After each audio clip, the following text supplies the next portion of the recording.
What's going on, guys? Your boy Mr. Crazy 1870. Just a quick video for you guys. So I do have my SkullCandy pipe speaker dock all hooked up and ready to go. So I just wanted to go ahead and give you guys a quick sound test, and hopefully this is going to help you to get a idea of the sound quality that this speaker dock is going to go ahead and give you.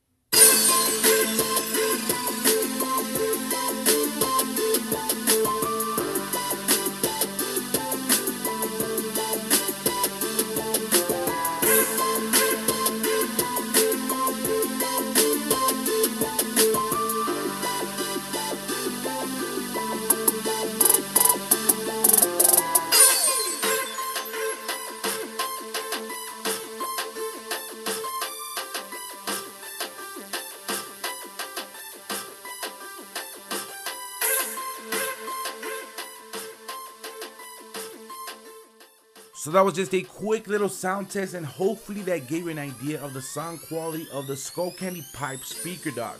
Now the beat that I used, I did pick it up from beatsroyaltyfree.com. I will have their link in the video description just in case you want to go ahead and check them out. So hopefully you guys enjoyed this video. It's been me, your boy Mr. Crazy 1870, and please don't forget to check out my latest video at the end of this video, and I'll catch you guys on the next one. Late.